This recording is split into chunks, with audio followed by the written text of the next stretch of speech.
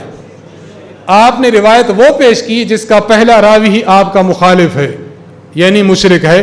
آپ نے روایت پیش کیسے کی؟ نمبر 2، اس میں دوسرا راوی ہے عبداللہ بن احمد الدمجی، یہ مجہول راوی ہے. نمبر 3، حسن بن عبداللہ الرقی، یہ مجہول العین راوی ہے. اور مجہول العین ہے، نہ ہی کتب اسماء و رجال میں اس کی توثیق ثابت نہ تعدیل ثابت. اور امام شافعی رحمہ اللہ فرماتے ہیں لم یکلف اللہ احدا ان یاخذ دینہ اما لا یعرفہ، اللہ نے اس بات کا کسی کو مکلف نہیں بنایا کہ جس بندے کو جانتا نہیں مجہول سے اپنا دین لے. تو یہ بندہ مجہول ہے، مجہول سے دین کیسے لیا جائے گا؟ اس کے جو دو روات ہیں نا، دو روات عبد الرحمن بن قریش ابن خزیمہ الہروی اور عصمہ بن محمد الانصاری، اس کے بارے میں محدثین کی آراء دیکھ لیں. ابو الفضل احمد بن علی بن عمر السلیمانی اتہموا سلیمان بوضع الحدیث، سلیمانی صاحب فرماتے ہیں کہ یہ بندہ حدیث کو گھڑا کرتا تھا. ابو بکر الخطیب بغدادی فرماتے ہیں فی حدیث ہی غرائب، اس کی حدیثیں اوپری ہوتی ہیں. اسی طرح راوی نمبر 2 کے بارے میں علامہ ابن سعد رحمہ اللہ، یہ طبقات ابن سعد کے ہیں، انہوں کی کتاب ہے طبقات، فرماتے ہیں کانا عندہم ضعیف فی الحدیث، محدثین کے ہاں یہ راوی ضعیف تھا. یحییٰ ابن معین فرماتے ہیں کانا کذابا یروی احادیث کذبا، جھوٹی حدیث سے ذکر کرتا تھا. من اکذب الناس، پرلے درجے کے جھوٹے لوگوں میں سے تھا. یضع الحدیث، حدیث کو گھڑا کرتا تھا. ابو حاتم الرازی فرماتے ہیں لیس بالقوی، یہ بندہ قوی نہیں ہے. امام عقیلی فرماتے ہیں یحدث بالاباطیل عن الثقات، سیکا راویوں سے باطل حدیثیں لاتا تھا. اور امام ابن عدی، نام عبداللہ ابن عدی ہے، فرماتے ہیں کل حدیث غیر محفوظ وهو منکر الحدیث، یہ اس کی تمام حدیثیں محفوظ نہیں اور یہ منکر الحدیث ہے. اور حضرت دارقطنی فرماتے ہیں متروکن، یہ بندہ متروک ہے. معلوم یہ ہوا کہ یہ روایت انہوں نے اپنے موضوع پر پیش کی ہے، یہ وہ روایت ہے جو موضوع اور من گھڑت ہے. محققین محدثین نے اور خود غیر مقلدین نے بھی اس بات کو مانا ہے کہ روایت موضوع ہے یا کم از کم ضعیف جدا ہے.